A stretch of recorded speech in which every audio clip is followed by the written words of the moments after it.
Welcome to A Tribe Called Swish. My name is B Moore. Listen to the podcast, like, subscribe, all that good stuff. I appreciate the support. We've already eclipsed over 150 subscribers in a little over 2 weeks since I launched this. So thank you everyone who's watching it. Keep watching. I appreciate all the support. So like, share, all that good stuff. The first thing what we're going to talk about is the biggest story from the last week. LeBron went on Pat McAfee last week and took aim at seemingly everybody who he felt has wronged him or who he doesn't agree with. Even Brian Windhorst took some strays. While many outlets have taken their aim at this, I want to take a few minutes to give my thoughts about the interview and the fallout afterwards. Overall, I thought it was a good interview. I thought Pat set up Bron with great questions and sometimes thoughts that triggered great responses from LeBron.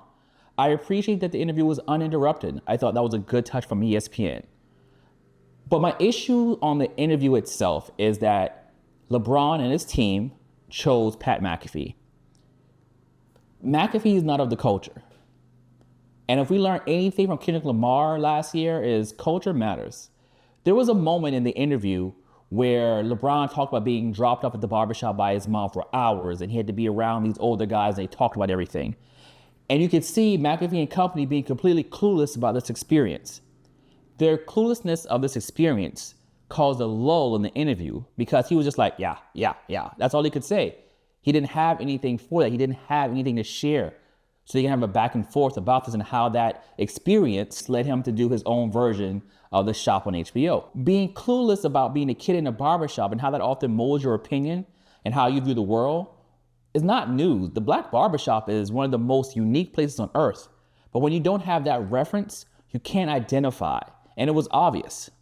Also, McAfee didn't realize that when Saquon did the crazy backwards jump in a pair of LeBrons was crazy. He had no idea what shoes Saquon had on, even though it was aggregated all over social media. Again, LeBron is a shoe salesman also. So the fact that one of the biggest plays in the NFL last season, he had no idea about the shoes is crazy to me. Now look, I just didn't want LeBron going on any black podcast or doing any black interview. Look, LeBron going on Shannon Sharpe to hear Shannon Sharpe slurp him for an hour. I don't need that. Nobody wants that. I didn't want him being interviewed by Malika Andrews because that's normally a puff piece for a pregame show or a halftime show. And there's not going to be any hard questions. ESPN has a newer podcast ran by Omaha Productions called Numbers on the Board with younger NBA media talent. These are the guys who grew up with LeBron. These are the guys who should have landed the interview. People of the culture who has an appreciation of not only LeBron James, but as basketball as a whole. And I'm not saying that Pat McAfee doesn't appreciate basketball, but he grew up in Pittsburgh. And as someone who lived in Pittsburgh for a few years, basketball is not their number one concern. People like basketball, but it's football and hockey. So he needed to do this interview with someone of the culture. And that was a big miss by his team and ESPN as a whole. Next, the biggest story falling out of this interview, of course, was the back and forth between Stephen A. and LeBron. LeBron choosing to go to Stephen A.'s biggest rival in the company to do their interview was chef's kiss. The larger point is that he didn't care about the younger black talent at ESPN because getting his get back was more important. There are other people who should have gotten an interview, but he wanted to make this point to Stephen A.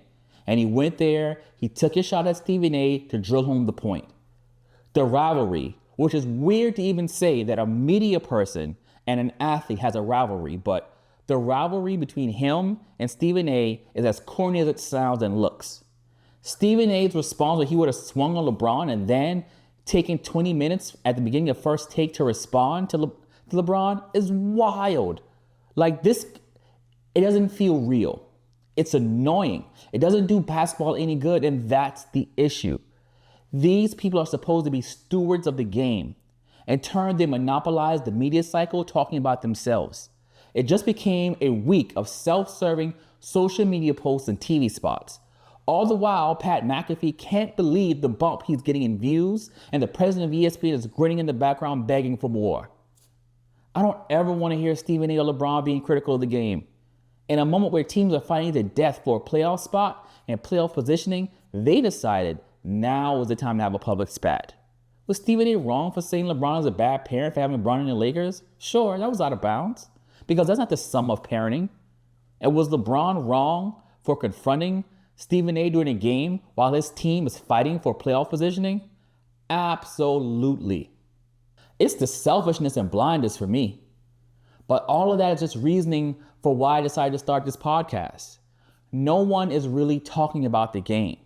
No one acts like they love the game. There's no love there. And you know, that's okay. But if you don't love it enough to preserve it and nurture it, then you don't deserve to have a voice to criticize it. What both have done in the past is admirable. But what they are doing now is destructive.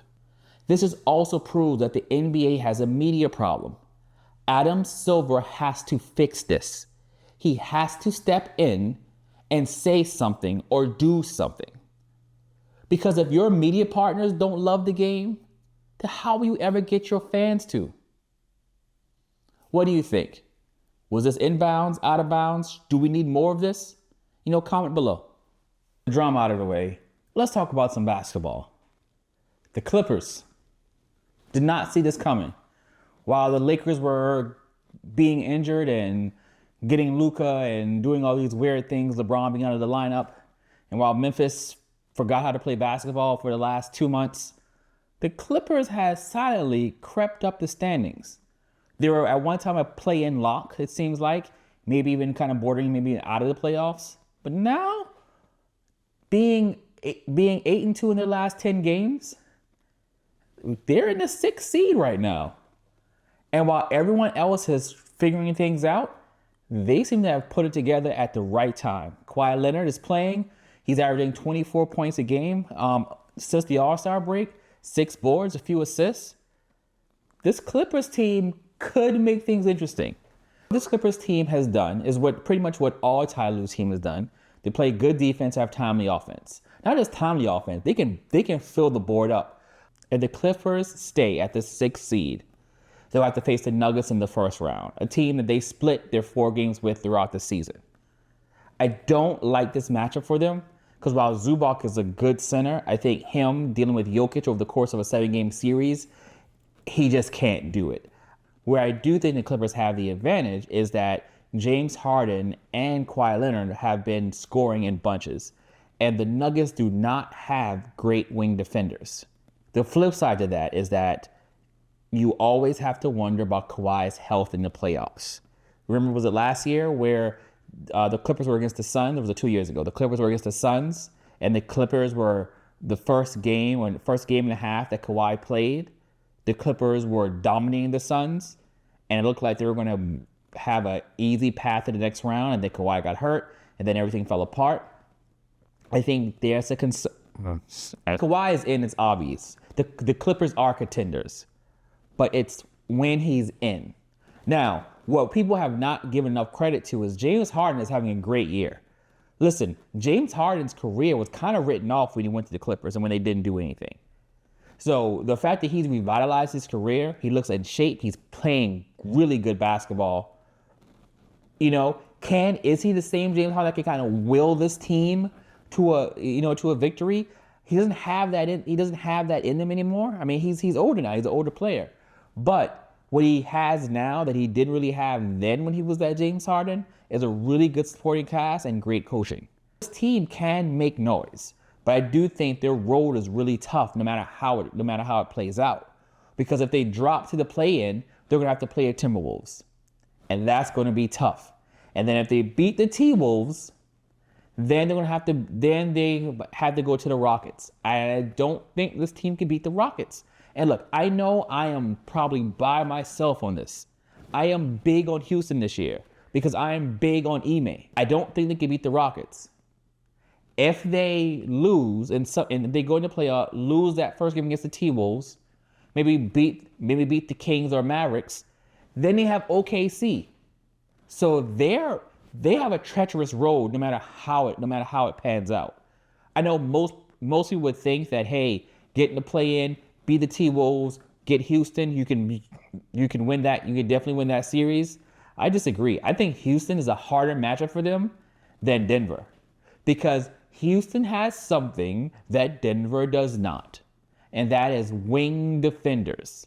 And so if there's someone who's as long as Kawhi in the league, it's Amen Thompson. And also, That Zubac Sengun matchup will be great.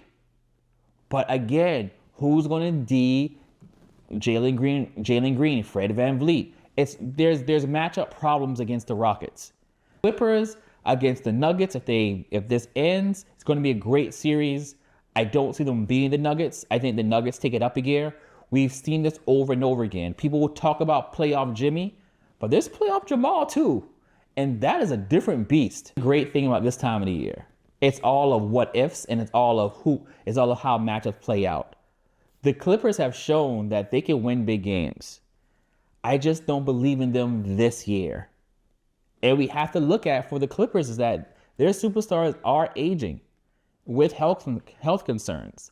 How many more runs do they have? If this team can't stay healthy through the season to get a higher seeding in the playoffs to make their lives easier at this time of the year, then this may be the best we're going to get for the Clippers. And that's a sad story because this team should have been championship contenders, and they just never were. So what do you think? Can the Clippers do anything this year? Or is this all for nothing? Or is it just a good story? Leave your comments below. Lastly, my AyYo of the week. The Dallas Mavericks. I beg of you, make this season go away. Just make it go away. You keep doing these weird things with your team. I get it. You didn't trust that he could be the player that you need for your team to win a championship.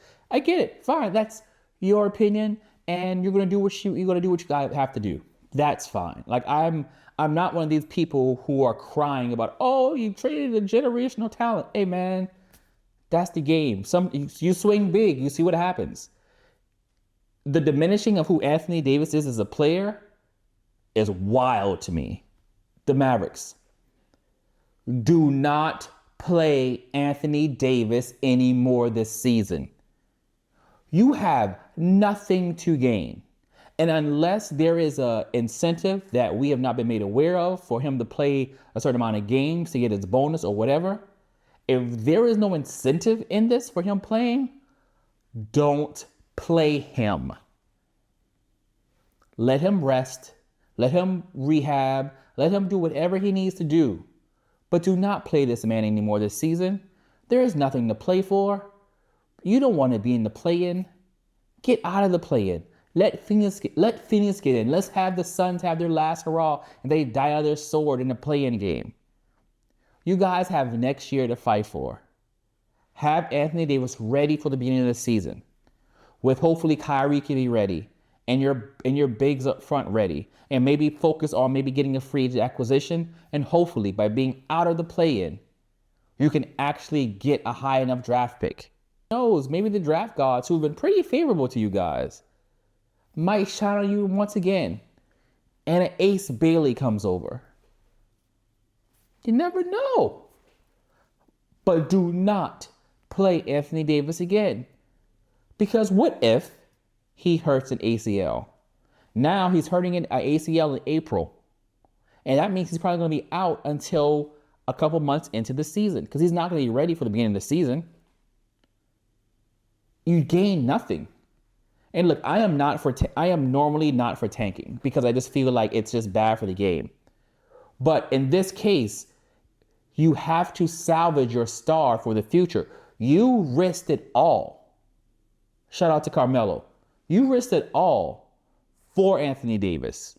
You risked your fans. You risked the organization. You took your big swing on Anthony Davis.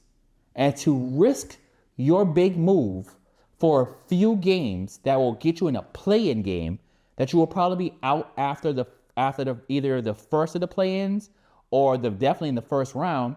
Team as constructed with its health concerns, even if they win in the play-in, they can't beat Oklahoma City. They can't. They don't have the talent. They don't have the bodies. Here's the thing.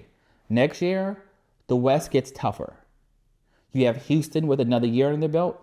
You have OKC more in their prime. It gets tougher. If you really want to compete next year, you need all hands on deck. And risking an Anthony Davis major injury at this point in the season does not give you that. So what do you guys think? Should they play him? Should they sit him? Does this make any sense? Or is Nico just doing what he always does and making bad decisions? Comment below. So thank you for watching this podcast, A Tribe Called Swish. My name is B Moore. Please, again, like, subscribe, comment down below. Tell me what you like, tell me what you don't like. I want to make this better. I want to make this a place for people who love basketball. Not for people who just want to argue about who the GOAT is, or people who actually love the game. With all that said, thank you for listening. I appreciate it. Like, subscribe, comment below. Tell me what you want to see. Tell me what you don't want to see. All right, peace.